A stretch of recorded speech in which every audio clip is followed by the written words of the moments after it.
மக்களவைத் தேர்தலின் போது தாம்பரம் ரயில் நிலையத்தில் 4 கோடி ரூபாய் பறிமுதல் செய்யப்பட்ட விவகாரத்தில் அந்த பணம் அதற்கு உரிமை கோரிய கேன்டீன் உரிமையாளர் முஸ்தபா என்பவருக்கு சொந்தமானது அல்ல என்பது சிபிசிஐடி விசாரணையில் தெரியவந்துள்ளது. கூடுதல் விவரங்களை செய்தியாளர் சுதர்ஷன் வழங்க கேட்கலாம். சுதர்ஷன், வணக்கம். இது குறித்த முழு விவரங்கள் என்ன? வணக்கம். தாம்பரம் ரயில் நிலையத்தில் 4 கோடி ரூபாய் பறிமுதல் செய்யப்பட்ட விவகாரத்துல உரிமைக்குரிய இந்த பணத்தை உரிமைக்குரிய முஸ்தபா அவருடைய பணம் இல்லை என்பது சிபிசிஐடி விசாரணையில தெரிய வந்திருக்கிறது. அதை கண்டுபிடித்து அவரிடம் விசாரணையும் நடத்தி வருகிறார்கள் சிபிசிஐடி போலீசார். கடந்த ஜூலை 30ஆம் தேதி சிபிசிஐடி போலீசாரிடம் முஸ்தபா நேரில் ஆஜராகி கிட்டத்தட்ட ஒரு 10 மணி நேரம் துருவி விசாரணை நடத்தப்பட்டது. அப்போதான் தெரிய வந்தது, இவர் ரயில்வேல கேன்டீன் நடத்துபவர். அது மட்டும் இல்லாம முஸ்தபாவுடைய பணம் இல்லை என்று தெரிய வந்த காரணத்தினால்தான் மோசடி செய்த முஸ்தபாவை குறித்து விசாரணை நடைபெற்று வருவதாகவும், நடைபெற்று வரக்கூடிய இந்த விசாரணையில அவருடைய செல்போன் எண்களையும் சிபிசிஐடி போலீசார் ஆய்வு செய்து அதன் பிறகு அவரிடம் பல கேள்விகளை துருவி கேட்டு வந்த நிலையில அவர் பதிலளிக்க முடியாமல் திணறி வந்திருக்கிறார்.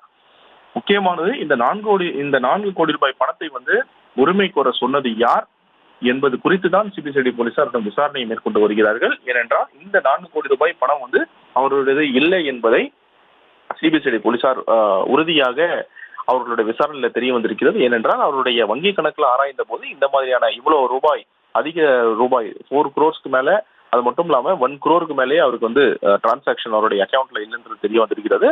அதன் காரணமாக அவரிடம் விசாரணை போலீசார் நடத்தி வருகிறார்கள்.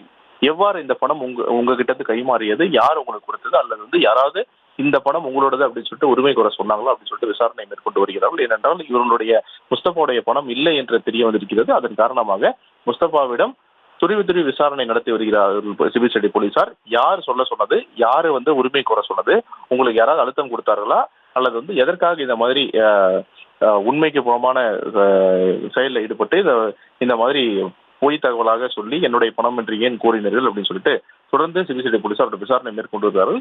இந்த விசாரணையெல்லாம் தெரிய வரும் யார் இவருக்கு இந்த பணத்தை உரிமை கோர சொன்னது. அப்படி இவருக்கு கொடுக்கக்கூடிய வாக்குமூலத்தின் அடிப்படையில வேற யாராவது பேர சொன்னாங்கன்னா அவரை பிடித்த போலீசார் கைது செய்யும் நடவடிக்கையில் ஈடுபடுவாங்க அப்படின்னு சொல்லிட்டு சிபிசிஐடி அதிகாரிகள் தரப்புல சொல்லப்படுகிறது.